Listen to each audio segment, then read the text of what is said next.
There are several diagnostic messages that will be displayed to indicate an electrical problem with the ProLogic. To properly troubleshoot the ProLogic, it may be necessary to take voltage and resistance readings using a digital multimeter. No cell power means the current chlorinator cycle has ended due to no voltage being detected when the cell power relay was turned on. Verify that the turbo cell is plugged into the main circuit board. If the turbo cell is plugged in, remove the local display. Measure the voltage between the yellow terminals on the main board. The voltage should be 20 to 24 volts AC. If the voltage is not present, shut off power to the control box, disconnect the blue and white wires located in the lower left corner from the main board. Insert the meter leads into the blue and white wire connectors and measure the resistance. The reading should be between 2.0 and 2.9 ohms. If the reading is outside the range, the transformer is bad and should be replaced. If the reading is good, disconnect the violet and gray wires from the main board. Insert the meter leads into the violet and gray wire connectors and measure the resistance. The reading should be between 2.0 and 2.9 ohms. If the reading is outside the range, the transformer is bad and should be replaced. If the voltage between the yellow terminals is good, measure the voltage between the orange terminals on the main board. The voltage should be 20 to 24 volts AC. If the voltage is not present, remove the 20 amp fuse from the main board. Measure the continuity of the fuse. The reading should be 0 ohms. If the fuse measures open, the fuse is bad and should be replaced. If the voltage between the orange terminals is good, measure the voltage between the red and black terminals on the main board. The voltage should be 18 to 33 volts DC. If the voltage is low or not present, one or both of the rectifiers are bad and should be replaced. If the voltage between the red and black wires is good, the main board is bad and should be replaced. A blank local display or no LEDs is caused by either a bad display or no voltage to the display from the main board. Remove the local display from the main board. Remove black and white wires from the lower right corner of the main board. Insert the meter leads into the black and white wire connectors. The reading should be 110 to 120 VAC. If there is no voltage, verify that the circuit breaker used to power the ProLogic is in the on position.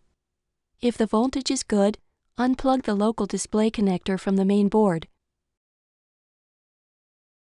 Measure the voltage between pins 1 and 3 on the connector on the main board. The reading should be 9 to 11 volts DC. If there is no voltage, replace the main board.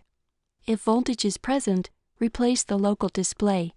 If a piece of equipment connected to one of the high voltage relays does not turn on when the corresponding button is pushed, there may be a problem with the ProLogic main board or the high voltage relay. Remove the relay cover. Measure the voltage across the relay coil.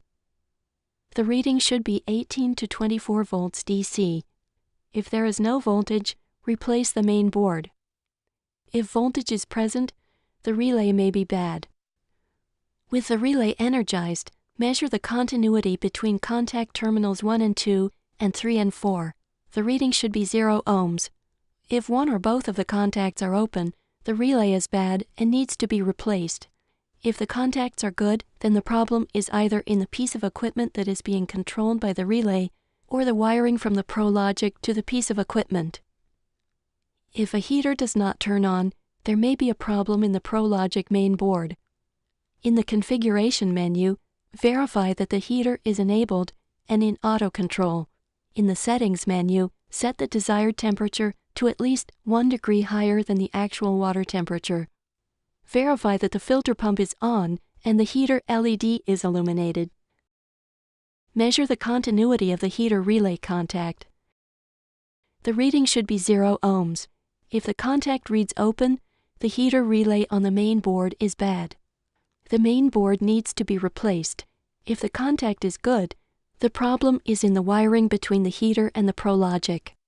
If a valve actuator does not turn when the corresponding valve button is pushed, there may be a problem with the ProLogic or the valve actuator. Verify that the actuator connector is plugged into the correct connection. Verify that the actuator toggle switch is not in the off position. Unplug the actuator connector from the main board. Measure the voltage on the actuator connector pins on the main board. If the actuator is turned on, the reading between the lower pin and the center pin should be 20 to 24 volts AC. If there is no voltage reading, the main board is bad and needs to be replaced. If there is a voltage reading, the valve actuator is bad and needs to be replaced. If the actuator is turned off, the reading between the lower pin and the upper pin will be 20 to 24 volts AC. If there is no voltage reading, the main board is bad and needs to be replaced. If there is a voltage reading, the valve actuator is bad and needs to be replaced.